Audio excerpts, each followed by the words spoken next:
નમસ્કાર વિદ્યાર્થી મિત્રો, કેમ છો? મજામાં ને? ઓકે. શું યાદ આવે છે ભાઈ આપણને? છેલ્લા લેક્ચરમાં શું શીખેલા યાદ કરો. ગતિશીલ સ્વભાવ તમે ક્લિયર કરો પ્રયોગ સાથે, અને પછી વાત આવે છે રાસાયણિક સંતુલન, અચળાંક ને એની બધી દુનિયા છે. થોડો દાણો નાખીને આપણે ગયેલા હતા. આજે એનું સૂત્ર કેવી રીતે ઉપયોગ થાય એની ચર્ચા કરવી છે. ઓકે, ઘણી બધી માહિતી છે આપણી પાસે, એટલે સીધા જ પ્રશ્ન તરફ તમે આવી જાઓ. તો મેં પહેલો ક્વેશ્ચન મૂકેલો છે, સમાંગ સંતુલન ઉદાહરણ આપીને સમજાવો. બરાબર? એટલે અહીંયા સમાંગ શબ્દ છે, હોમોજીનિયસ કહેવાય. સમાંગ સંતુલન ઉદાહરણ આપીને સમજાવો. અને એથી વિરુદ્ધ છે, અહીંયા તમારી પાસે વિષમાંગ સંતુલન છે. વિષમાંગ સંતુલન પણ તમારે ઉદાહરણ આપીને સમજાવવાનું છે. અચ્છા, હવે સંતુલન જે છે, ભલે સંતુલન શબ્દ આપણે મૂકીએ છીએ, પણ એકચ્યુઅલી ઉષ્માગતિશાસ્ત્ર, થર્મોડાયનેમિક્સમાં તમે પ્રણાલીના પ્રકાર શીખેલા હતા, યાદ છે ને? એમાં ખુલ્લી પ્રણાલી, ઓપન સિસ્ટમ, બરાબર? એમાં દ્રવ્ય અને ઉર્જા બંનેનો પ્રણાલીમાંથી પર્યાવરણમાં, પર્યાવરણમાંથી પ્રણાલીમાં આપમેળે આપલે વિનિમય થઈ શકે. બીજી હતી બંધ પ્રણાલી. પાત્ર બંધ જોઈએ, પાત્રની દિવાલ ઉર્જા વાહક જોઈએ, ઉર્જાનો વિનિમય થઈ શકે પણ દ્રવ્યની આપલે થઈ શકે નહીં. અને ત્રીજી હતી આઇસોલેટેડ નિરાલી પ્રણાલી. સંપૂર્ણ શક્ય જ નથી, પણ તમે કહેલી છે વ્યાખ્યા કે દ્રવ્ય કે ઉર્જા બંનેમાંથી એક પણ નો વિનિમય ન થઈ શકે. અચ્છા, હવે એ પ્રણાલી તરીકે ખુલ્લી પ્રણાલી, બંધ પ્રણાલી, નિરાલી પ્રણાલી, થર્મોડાયનેમિક્સ. હવે શબ્દ બોલું સમાંગ પ્રણાલી અને વિષમાંગ પ્રણાલી. બરાબર? તો સમાંગ અને વિષમાંગ શબ્દ તમારી પાસે આવી ગયેલો છે. એ પ્રણાલી બોલીએ તો પણ ચાલે થર્મોડાયનેમિક્સ પ્રમાણે, અને અત્યારે આપણે સંતુલનની માહિતી છે. પણ જનરલ તમે એવું કહી શકો, હોમોજીનિયસ એટલે સમાંગ અને હેટ્રોજીનિયસ એટલે વિષમાંગ છે. તો પહેલામાં પહેલું અહીંયા તો સંતુલન છે. તો જે પ્રક્રિયામાં, આ તમારી વ્યાખ્યા છે, એથી વિરુદ્ધ લખવાનું છે કે પ્રક્રિયકો અને નિપજો. આપણે એવો શબ્દ મૂકીએ, પ્રક્રિયકો અને નિપજો, આ બધા જ ઘટકોની ભૌતિક સ્થિતિ સમાન હોય. ભૌતિક સ્થિતિ કેવી રહેતી હોય? સમાન. એટલે એના માટે કલા શબ્દ પણ તમે વાપરી શકો ને. કલા પણ સમાન રહેતી હોય, અથવા તો ફિઝિકલ સ્ટેટ એ પણ સમાન રહેતું હોય, તો આપણે એને સમાંગ પ્રણાલી કહીએ છીએ.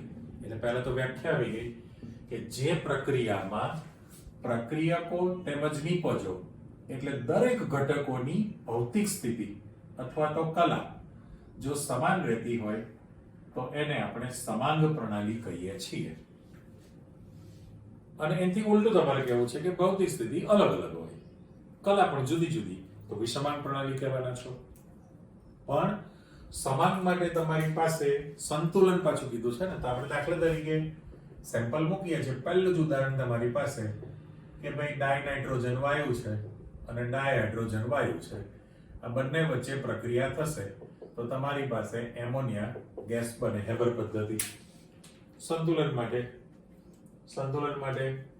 નાઇટ્રોજનની સંખ્યા 2 છે એટલે 2 મૂકી દો, તો હાઇડ્રોજન 3 દુ 6 થાય એટલે 3 થયું કહેવાય. અહીં તમારું વિશ્લેષણ છે, હું જે બોલું છે તમારું લખાણ છે. આ દાખલા તરીકે હું બ્લોક કરી દઉં સમીકરણ, તમારું પહેલું જ ઉદાહરણ છે. તો અહીં તમારું લખાણ એમ કહે છે કે ભાઈ ઉપરોક્ત સંતુલિત પ્રક્રિયામાં ડાયનાઇટ્રોજન પ્રક્રિયક અને ડાયહાઇડ્રોજન પ્રક્રિયક વાયુ સ્થિતિમાં છે, અને ઉત્પન્ન થયેલી નિપજ એમોનિયા પણ વાયુ સ્થિતિમાં છે. એટલે પ્રત્યેક ઘટકોની ભૌતિક સ્થિતિ સમાન છે, એક જ કલામાં છે. તો આ તમે એને સમાંગ પ્રણાલી કહી શકવાના છો. સમજો? એ રીતે તમારી પાસે ઉદાહરણ આપણે બદલવું છે ભાઈ, કારણ કે તમે કહેશો કે H2 + I2 twice HI, તો એ કોમન થયું ને કે પ્રક્રિયા કે વાયુ છે, નિપજ પણ વાયુ છે. પણ તમે બદલો બીજું ઉદાહરણ. હવે બીજું ઉદાહરણ તમારે બદલવું છે તો CH3COO CH3 લખી નાખો. ઓકે, તો RCOR એટલે એસ્ટર છે ને, તો એને તમારે નામ લખવું હોય તો શું થઈ જશે? મિથાઇલ. આ જે છે એક્ચ્યુઅલી નામ ડાયમિથાઇલ એસ્ટર છે, ડાયમિથાઇલ એસ્ટર, અથવા તમે એને મિથાઇલ એસિટેટ પણ કહેવાના છો, જે પ્રવાહી સ્થિતિમાં છે. જો તમે એનું જળ વિભાજન કરો જળ વિભાજન કરશો તો અહીંયા આગળ બોન્ડ તૂટશે, H ને OH આપવાનો છે. અહીંથી બોન્ડ બ્રેક થાય. તો સમજવા માટે આમ H અને OH આપી દઉં છું. જુઓ તો પહેલા ટુકડાને તમે H આપી દો, બીજાને OH આપી દો. અહીંથી જો બોન્ડ તૂટે તો H પહેલાને આપી દો, OH બીજાને આપી દો. તો તમારી પાસે જે નીપજ બનવાની છે એ CH3COOH બચે ને. આ CH3COOH એ પણ પ્રવાહી સ્થિતિમાં છે અને CH3 ને OH આપી દો, મિથેનોલ એ પણ પ્રવાહી સ્થિતિમાં છે. તો અત્યારે જે સમીકરણ મૂકેલું છે, આ જે સમીકરણ તૈયાર કરેલું છે એની અંદર જોઈ શકાય છે કે ભાઈ મિથાઇલ એસિડ એટલે એકચ્યુઅલી એસ્ટરનું જળ વિભાજન છે. જો એસ્ટરનું જળ વિભાજન કરો તો એસિડ અને આલ્કોહોલ બને. અને રિવર્સ છે. જૂની વ્યાખ્યા તમારી કે ભાઈ આલ્કોહોલની એસિડ સાથે પ્રક્રિયા કરો તો એસ્ટર અને પાણી બને. ટૂંકમાં તમે એસ્ટરનું જળ વિભાજન કરો તો બંને પ્રક્રિયકો જે છે એ પ્રવાહી સ્થિતિમાં છે ને, પ્રવાહી, અને જે નિપજ છે એ પણ તમારી પાસે પ્રવાહી સ્થિતિમાં છે. ખાલી અહીંયા મૂકી દઉં છું, આ પ્રવાહી એક જ સરખી સમાન પ્રણાલી, અને અહીંયા શબ્દ મૂકી દો બધા જ ઘટકો વાયુ સ્થિતિમાં છે, એ પણ તમે આપી શકો. બરાબર. એટલે તમે જે ઉદાહરણ છે કોઈ પણ એમાં લખાણમાં તૈયાર કરી શકો. હવે પ્રશ્ન એવો થયો કે ભાઈ ઉદાહરણ તો જેટલા આપવા એટલા આપી શકાય ને. જીવતામાં આ તમે બદલી નાખશો, H2 gas plus I2 gas તો twice HI બને. એસ્ટરનું જળ વિભાજન છે એ રીતે તમે બીજા કોઈ પણ સમીકરણ તૈયાર કરી શકો. પણ વિષમાંગ પ્રણાલી માટે, વિષમાંગ જે પ્રણાલી છે એમાં તમારી પાસે વ્યાખ્યા આવી ગઈ કે જે સંતુલિત પ્રક્રિયામાં ઘટકોની ભૌતિક સ્થિતિ અથવા કલા શબ્દ કીધો ને, ભૌતિક સ્થિતિ અથવા તો કલા જુદી જુદી હોય તો તમે એને વિષમાંગ પ્રણાલી કહેવાના છો. એટલે ફરી પાછી આપણે વ્યાખ્યા ક્લિયર કરો. જે સંતુલિત પ્રક્રિયામાં રહેલા ઘટકોની કલા અથવા તો ભૌતિક સ્થિતિ જુદી જુદી હોય તો એને વિષમાંગ પ્રણાલી તમે કહી શકો.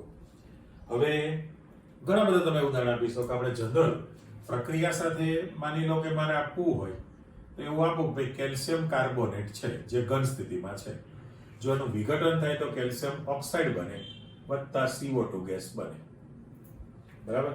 તો તમને અહીંયા જોઈ શકાય છે જે પહેલું ઉદાહરણ આપેલું છે, પહેલું ઉદાહરણ એ સંતુલિત પ્રક્રિયા છે તેમાં પ્રક્રિયા ઘન સ્થિતિમાં છે.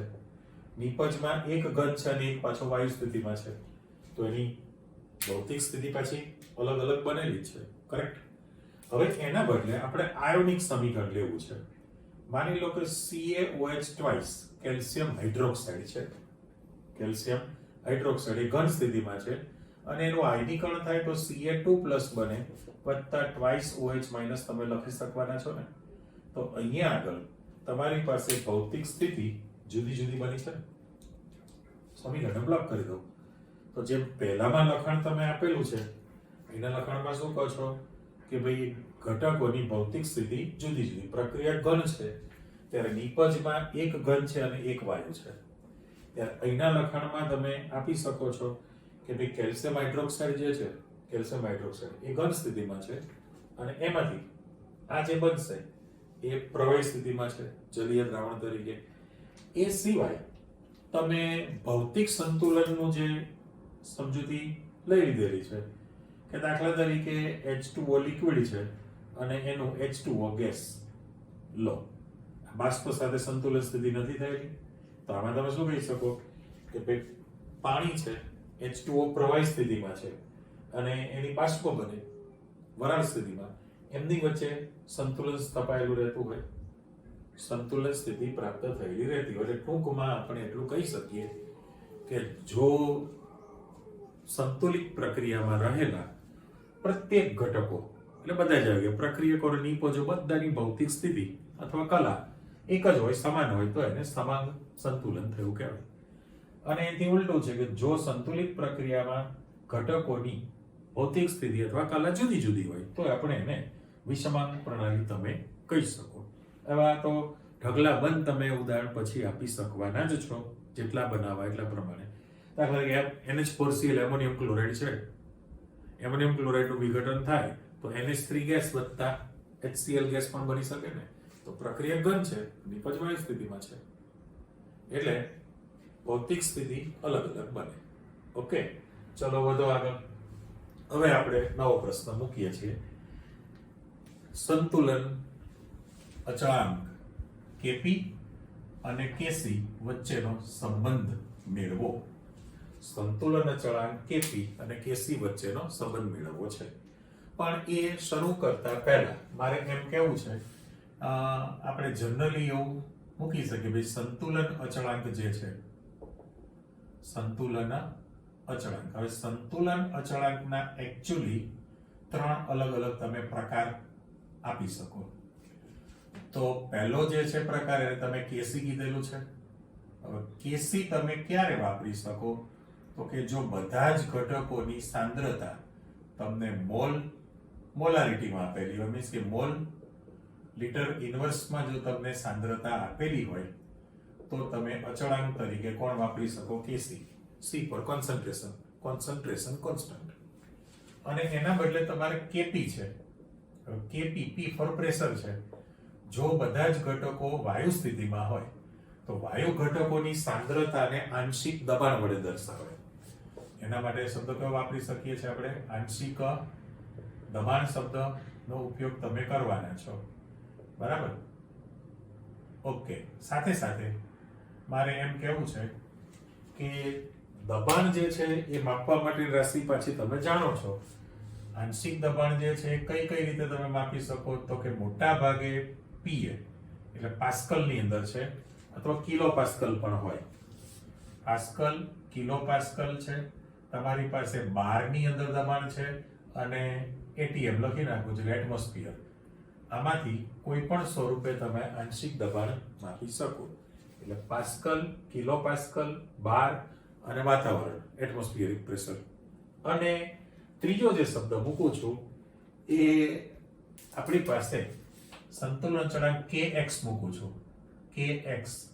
ઓકે, હવે Kx જે છે એ સાંદ્રતા જો તમને મોલ અંશમાં આપેલી હોય, મોલ અંશની વ્યાખ્યા તમે જાણો છો, દ્રાવણ સ્વરૂપે. ભાઈ દ્રાવણ સ્વરૂપે તમે બોલો છો કે ભાઈ દ્રાવણમાં રહેલા કોઈ પણ એક ઘટકની મોલ સંખ્યા અને દ્રાવણના બધા જ ઘટકોની કુલ મોલ સંખ્યાના ગુણોત્તરને તે ઘટકનો મોલ અંશ કહેવાય. પણ મોલ અંશ જે છે ગુણોત્તર છે, એટલે એમાં કોઈ પણ જાતનો એકમ હોતો નથી. એકમ રહિત શબ્દ તમે વાપરવાના છો. તો આમાં નક્કી થયું કે જો તમને સાંદ્રતા જે છે મોલ પ્રતિ લીટરમાં સાંદ્રતા આપેલી છે, એટલે મોલારિટીમાં થઈ, તો તમે સંતુલન અચળાંક Kc વાપરી શકો. બીજું કે વાયુ સ્થિતિમાં ઘટકો હોય બધા જ, તો તમારે આંશિક દબાણમાં એટલે તમારે સંતુલન અચળાંક Kp લઈ શકાય. અને જો બધા જ ઘટકોની સાંદ્રતા તમને મોલ અંશમાં આપેલી હોય તો તમારે Kx લઈ શકાય. અત્યારે તમારી પાસે એક જ સૂત્ર આપેલું છે. વર્ષો પહેલા બધાનો એકબીજામાં સંબંધ હતો. કઈ રીતે? તો અત્યારે તમારે સંતુલન અચળાંક Kc અને Kp વચ્ચેનો સંબંધ મેળવવાનો છે. આ પહેલું રિલેશન થયું, Kc અને Kp વચ્ચેનો સંબંધ છે. એ જ રીતે સંતુલન અચળાંક Kp અને Kx વચ્ચેનો પણ સંબંધ થઈ શકે. આ બીજું રિલેશન તમારી પાસે આવી ગયું. અને તમે તો વર્ષોથી જાણો છો કે A બરાબર B, B બરાબર C છે. A બરાબર B, B બરાબર C. તો A બરાબર C ઓટોમેટિક થઈ જ ગયું ને. તો તમારે હું ખાલી ગ્રીન નિશાની મૂકી દઉં છું. તો Kc અને Kx વચ્ચેનો પણ સંબંધ તમે મેળવી શકો. ત્રીજું સૂત્ર બની જાય. પણ એમાં કંઈ જ કરવાનું નહીં. જે તમે Kc Kp વચ્ચેનો સંબંધ ધરાવતું સૂત્ર મેળવો, આ જે સમીકરણ છે એ Kp Kx નો સંબંધ ધરાવતું સૂત્ર તમે મેળવો, એ બે સમીકરણની સરખામણી કરો અને એમાંથી તમે પેલાનું રિલેશન લાવી શકો. ઓકે, આ મેં તમને એની સામાન્ય માહિતી આપી દીધી. હવે આપણે ચોખવટ કરીએ છીએ કે સંતુલન અચળાંક Kp અને Kc વચ્ચેનો સંબંધ જોઈએ છે. પહેલું સૂત્ર બહુ અગત્યનું, દાખલા ગણવા માટે પણ કામનું છે. અલગ અલગ પ્રકારના ઘણા પ્રશ્નો બનશે એમાંથી, બરાબર? તો પહેલું તમને એમ કહે છે કે જો ઘટકો વાયુ સ્થિતિમાં હોય, તમારી પાસે પ્રક્રિયામાં રહેલા ઘટકો, બધા જ ઘટકો વાયુ સ્થિતિમાં હોય તો તેમની સાંદ્રતાને આંશિક દબાણ વડે દર્શાવવામાં આવે. આંશિક દબાણમાં દર્શાવાય છે, આપણી કન્ડિશન છે. ઓકે, અને યાદ રાખવું પડે કે જો પ્રક્રિયામાં રહેલા બધા જ ઘટકો વાયુ સ્થિતિમાં હોય તો તેમની સાંદ્રતાને આંશિક દબાણ વડે દર્શાવવામાં આવે છે. આ સૌથી પહેલી વિગત. અને એના માટે તમે આદર્શ વાયુ સમીકરણ પણ લાગુ પાડી શકો. એટલે હવે આપણે એવું લખી શકીએ કે ભાઈ આદર્શ વાયુ સમીકરણ અનુસાર, તો આદર્શ વાયુ સમીકરણ PV ઇક્વલ ટુ nRT સૂત્ર છે, PV ઇક્વલ ટુ nRT છે. તો અહીંયા P બરાબર n/V RT લખી શકાય. આ તો આપણને વર્ષોથી ખબર છે કે P બરાબર CRT સૂત્ર પણ વાપરી શકો. કારણ શું છે કે જ્યાં n/V, n જે છે એ વાયુની મોલ સંખ્યા છે અને V વાયુનું કદ છે. તો મોલ પ્રતિ લિટર એટલે તમે લખી શકો અને સાંદ્રતા કોન્સન્ટ્રેશન C તમે વાપરી શકો. એટલે એક વસ્તુ ફાઇનલ તમારી પાસે આવી ગઈ કે P ઇક્વલ ટુ CRT સૂત્ર બની જશે. આ તો આપણે જાણીએ છીએ. એટલે આદર્શ વાયુ સમીકરણ અનુસાર PV ઇક્વલ ટુ nRT, તો P equal to n/V RT છે. પણ n/V એટલે મોલ પ્રતિ લિટર, અને મોલ પ્રતિ લિટર એટલે સાંદ્રતા તમારી પાસે બદલાતી રહેશે. આ સમીકરણનો આપણે ઉપયોગ કરવો છે. હવે તમે સામાન્ય સમીકરણ લખીએ છીએ. વાયુરૂપ ઘટકોનું એક સામાન્ય સમીકરણ તૈયાર કરવું છે. તો વાયુરૂપ ઘટકોનું સામાન્ય સમીકરણ એવું લખી શકાય કે ભાઈ આ એ પ્રક્રિયક છે વાયુ સ્થિતિમાં એના A મોલ, બરાબર. આ B પ્રક્રિયક છે એના વાયુ સ્થિતિમાં એના B મોલ, અને એમાંથી તમારી પાસે C નિપજ બનશે, એ પણ વાયુ સ્થિતિમાં છે, અને D નિપજ એ પણ વાયુ સ્થિતિમાં છે. ઓકે, એટલે જે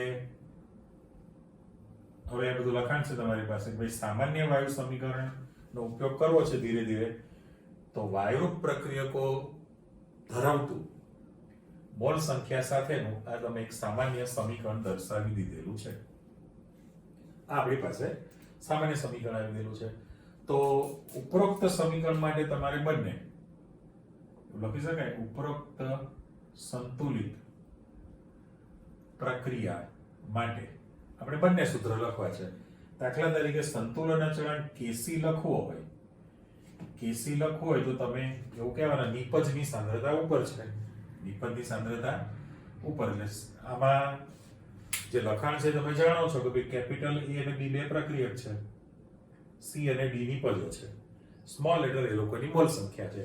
પણ જે પહેલું પદ તમે લખેલું છે P ઇક્વલ ટુ CRT, બરાબર, ત્યાં આગળ જે તમારે વિગત આપવાની છે એ કયા કયા પદ હોઈ શકે. એટલે આ C એટલે સાંદ્રતા છે, n/V મોલ પ્રતિ લિટર કરેલું છે. ચલો આપણે છેલ્લે લખીશું, નો પ્રોબ્લેમ. તો મારે એવું લખી શકાય કે ભાઈ C ઘટક છે, એની સાંદ્રતા છે અને એના C મોલ લખાય. C ઘટક એની સાંદ્રતા એના C મોલ લખેલા છે. અને એ જ રીતે આ D ઘટક છે એની સાંદ્રતા છે એના D મોલ છે. A ઘટક છે એની સાંદ્રતા છે એના તમે A મોલ લખી શકો. હવે બે રીતે લખી શકાય. આ તમે C ને સાંદ્રતા તરીકે વિચારેલું હોય તો આ બોક્સ છે એ તમારી પાસે ગોળ કૌંસ બની જાય. અમે ચેન્જ કર્યું એટલે હવે ચેક કરો. C ઘટક છે લીટીવાળો, મોટો C સાંદ્રતા છે, નાનો C મોલ સંખ્યા છે. તો મારે અહીંયા પણ ગોળ કૌંસ કરી નાખવો પડે. નીચે ગોળ કૌંસ A ઘટક એની સાંદ્રતા A મોલ, B ઘટક એની સાંદ્રતા એના બી મોલ તમે મૂકી શકો. રેડી? તો આ જે સમીકરણ છે એને સમીકરણ નંબર 1 આપણે આપી દઈએ પહેલું. અને બીજું સમીકરણ જે તૈયાર કરવું છે એ કેપી માટે લખવું છે. વાયુ સ્થિતિમાં ઘટકો છે. તો હવે સંતુલન અચળાંક કેપી મારે લખવું હોય તો સી ઘટકનું આંશિક દબાણ એની સાંદ્રતા એના સી મોલ થયા. ડી ઘટકનું આંશિક દબાણ છે એની સાંદ્રતા છે એના ડી મોલ થયા. નીચે એ ઘટકનું આંશિક દબાણ છે એની સાંદ્રતા થઈ અને એના એ મોલ થયા. બી ઘટકનું આંશિક દબાણ છે એની સાંદ્રતા અને એના બી મોલ થયા. અને આપણે સમીકરણ નંબર 2 આપવાના છીએ. એટલે અત્યારે તો ગોળ કૌંસ જ છે આપણી પાસે. ચલો આને હું રેડ બ્લોક કરી દઉં. આ સમીકરણ નંબર 2 તૈયાર થયું. પણ આ સૂત્ર પ્રમાણે દરેક ઘટકો માટે દાખલા તરીકે લખાણ કરવું હોય તો શું લખી શકાય આ દરેક ઘટકો માટે? હા, તેથી ચલો અહીંયા મારે સમાડવું છે કે પ્રક્રિયકોને નિપજો લઈએ. તો મારે પીએ લખવું હોય તો મારે સીએ આરટી લખી શકાય. પીબી લખવું હોય તો સીબી આરટી લખી શકાય. અને એ જ રીતે પીસી લખવું હોય તો સીસી આરટી લખી શકાય. અને દાખલા તરીકે પીડી લખવું હોય તો મારે સીડી આરટી લખી શકાય. ચલો આને મેં બ્રેકેટ આપેલું છે અને હવે તમે કહી શકો એની અંદર કે ભાઈ આ જે સૂત્ર છે એની અંદર ટી જે છે એ નિરપેક્ષ તાપમાન છે એટલે નીતા લખી નાખો પણ શેમાં હોય? કેલ્વિનમાં. અને આર છે વાયુ અચળાંક છે, વાયુ અચળાંક અને એની કિંમત 0.0831. વાતાવરણ ઇન્ટુ લીટર પ્રતિ મોલ કેલ્વિન તમે લખી શકો. મોલ કેલ્વિન ઇન્વર્સ પણ લઈ શકાય.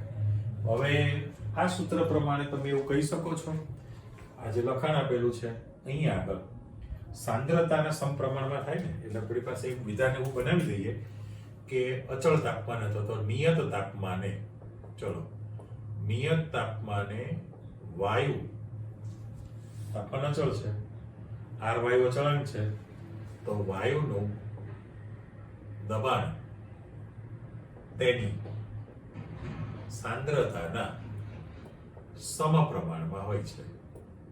આ મેં તમને ગુજરાતીમાં લખી આપ્યું. તો વાયુનું દબાણ જે છે, વાયુનું દબાણ એ સાંદ્રતાના સમપ્રમાણમાં છે. એટલે P proportional C તમે લખી શકો છો. P proportional C. એનું કારણ એટલા માટે જોઈ લો, નિયત તાપમાને વાયુનું દબાણ છે તેની સાંદ્રતાના સમપ્રમાણમાં છે.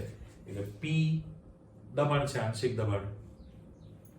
હવે જે દબાણ છે, દબાણ એ તમારે પાસ્કલમાં લેવાનું છે.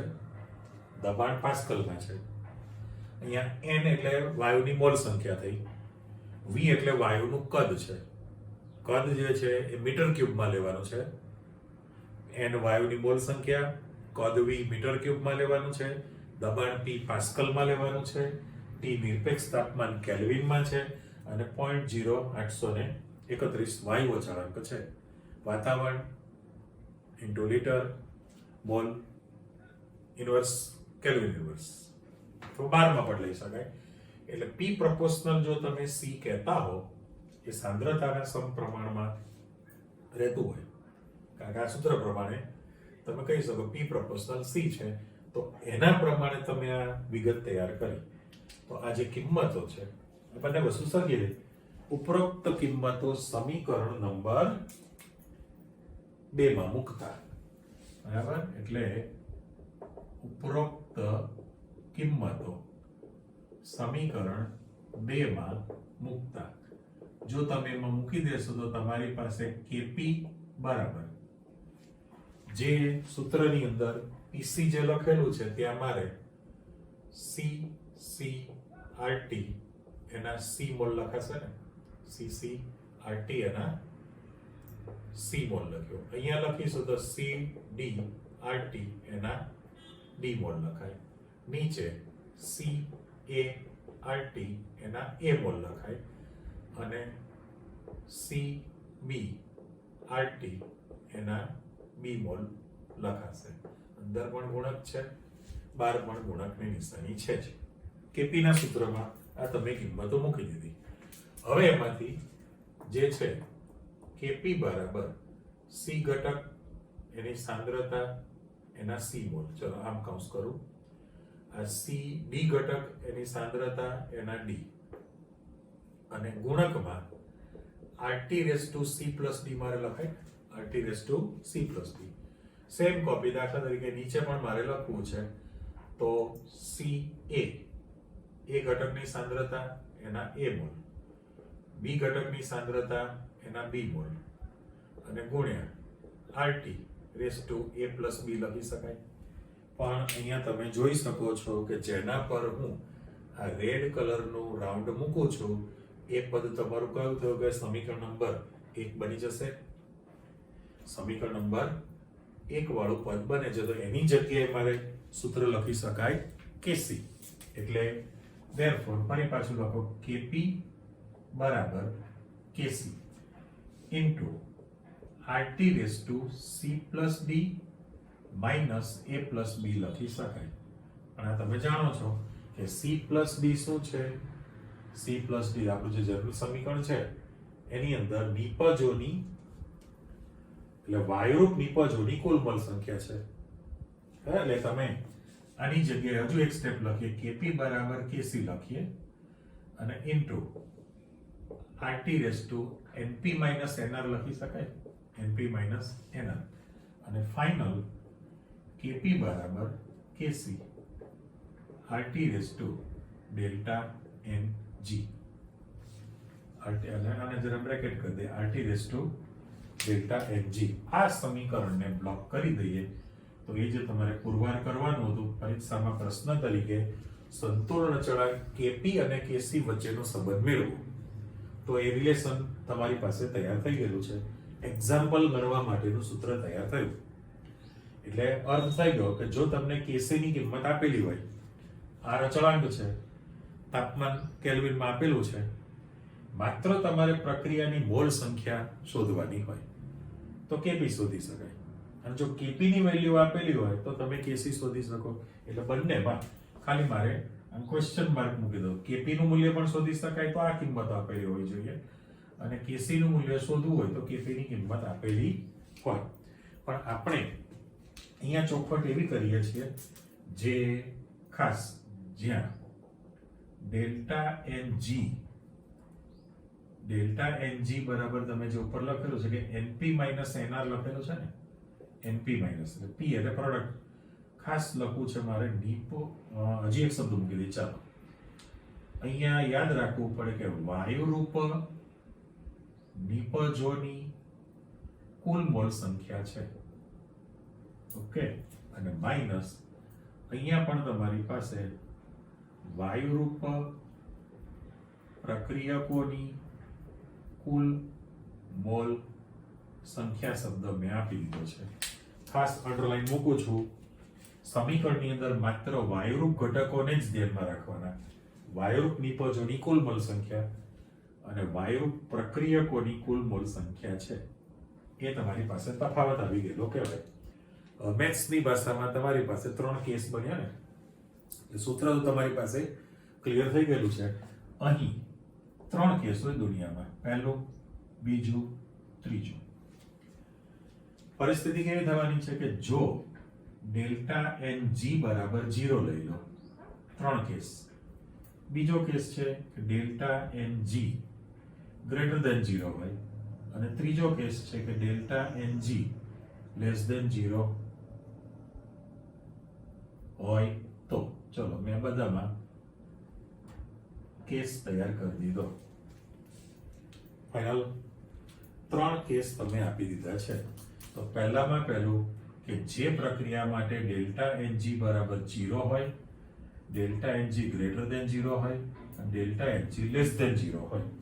તો આ જે સમીકરણ તમારી પાસે તૈયાર થયેલું છે એક્ઝામ્પલ ગણવા માટે, એનો અર્થ એવો થયો કે વાયુરૂપ નિપજોની મોલ સંખ્યા અને વાયુરૂપ પ્રક્રિયકોની મોલ સંખ્યા રાશિ 0 થઈ. તો આંકડા છે, કોઈ પણ સંખ્યાની 0 ઘાત કરો એટલે એકડો થયો કહેવાય ને. તો તમારી પાસે કયું રિલેશન તૈયાર થયું? ડેલ્ટા એનજી બરાબર 0 હોય તો કેપી બરાબર કેસી બની થશે. કેપી બરાબર કેસી, કરેક્ટ.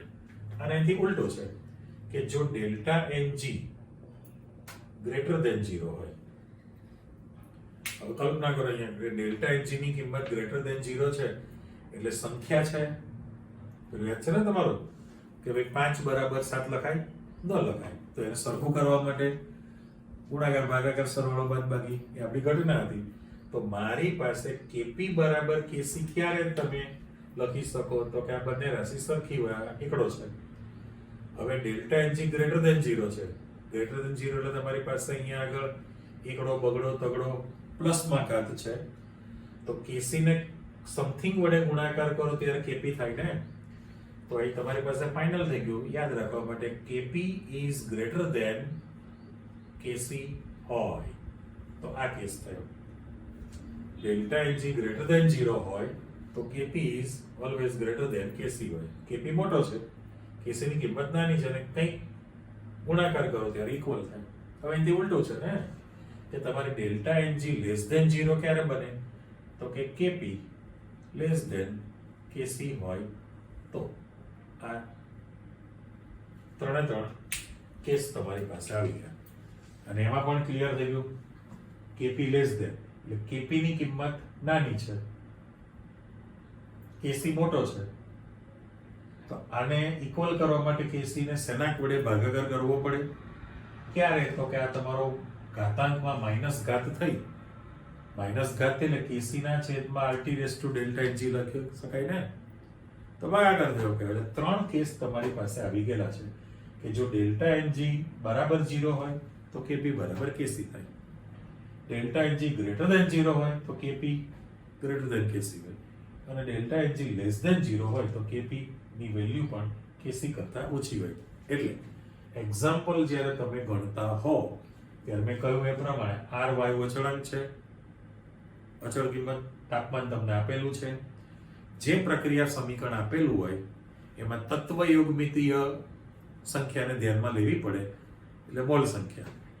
આ મોલ સંખ્યાની રાશિ તમે લઈ લીધી સમીકરણ પરથી. કેસી આપેલો હોય તો તમે કેપી શોધી શકો અને કેપી આપેલો હોય તો કેસી શોધી શકાય. આ પહેલી વસ્તુ. બીજું એ રીતનું તૈયાર થયું તમારી પાસે કે કોઈ પણ સમીકરણ આપેલું હોય, ગમે એક સમીકરણ આપી દે, એના માટે કેપી કેસી વચ્ચેનો સંબંધ મેળવવો પડે. તો વસ્તુ આની આ છે, તમને જે જનરલ સમીકરણ આપેલું હોય, આ જે વ્યાપક સમીકરણ છે એવી રીતે તમને એક સમીકરણ આપી દે. દાખલા તરીકે એમોનિયાનું સમીકરણ બોલું છું કે N2 gas plus 3H2 gas gives twice NH3. તો એ સમીકરણ માટે આવી રીતના પહેલા કેસી નું પણ સમીકરણ લખવું પડશે અને કેપી નું પણ સમીકરણ લખવું પડે. કેસી કેપી નું સમીકરણ પહેલા લખી નાખો, પહેલું કામ. બીજું, આ આપણી થિયરી પ્રમાણે પીસી ની જગ્યાએ તમે CRT મૂકવાના છો. એ પદ તમારે બીજા સમીકરણમાં મૂકી દેવાનો. એટલે જે આપણે અહીંયા તૈયાર કરેલું છે કેપી કેસી ને RT. હવે આ જે પદ છે ડેલ્ટા એનજી ની કિંમત પ્લસ છે માઇનસ છે, વેલ્યુ જે છે પ્લસ છે કે માઇનસ છે કે 0 છે, એના પ્રમાણે કેપી કેસી વચ્ચેનો સંબંધ તૈયાર થયેલો કહેવાય. એટલે વિશિષ્ટ રીતે તમને સમીકરણ આપીને પૂછવાનો હોય છે. એટલે ટૂંકમાં તમે અત્યારે જે શીખ્યા આજની તારીખે એમાં જોઈ લો, સમાન સંતુલન ઘણા બધા ઉદાહરણ આપી શકાય, વિષમાન સંતુલન માટે તમે પણ ઉદાહરણ આપી શકો. પછી જે મુખ્ય બાબત છે એ સંતુલન અચળાંક કેપી અને કેસી વચ્ચેનો સંબંધ. પણ મેં માહિતી આપી દીધી કે ભાઈ મોલારિટીમાં સાંદ્રતા હોય તો કેસી લેવાય, વાયુરૂપ ઘટકો બધા હોય તો એ સાંદ્રતાને આંશિક દબાણમાં દર્શાવાય, બરાબર, એના એકમો. અને મોલ અંશમાં સાંદ્રતા હોય તો તમે kx લખી શકો. અને એ આદર્શ વાયુ સમીકરણનો ઉપયોગ કરીને જનરલ સમીકરણ માટે કેસી કેપી નું સૂત્ર તમે પુરવાર કરી દીધું છે. કે ભાઈ નિયત તાપમાને વાયુનું દબાણ એ તેની સાંદ્રતાના સમપ્રમાણમાં હોય છે. દબાણ સાંદ્રતાના સમપ્રમાણમાં એટલે P proportional C કોઈ પણ ઘટકનું. એટલે એ કિંમતો મૂકીને ગોઠવણી કરી સાદરૂપ આપો તો સૂત્ર સુધી પહોંચી ગયા. એક્ઝામ્પલ પણ ગણી શકશો. સમીકરણ આપેલે કેપી કેસી વચ્ચેનું રિલેશન પણ તમે મેળવી શકવાના છો એની અંદર. અને સાથે સાથે ડેલ્ટા એચ ની કિંમત આપેલી હોય તો સમીકરણ પરથી કોણ ગ્રેટર ધેન લેસ ધેન બનશે એના એસક્યુ એમસીક્યુ પણ તમારી પાસે બની શકે. એટલે વિશિષ્ટ પ્રકારના જે બધા પ્રશ્નો તમારી પાસે તૈયાર થવાના છે એ ઓટોમેટિક એમાંથી તૈયાર થશે. આટલું તૈયાર કરી રાખો. ફરી પાછા આપણે આગળ વધવાના છીએ. એ સમીકરણ પરથી કેવી રીતનું બને એ શીખવાના. ઓકે, મળીએ ફરી પાછા. આવજો, બાય.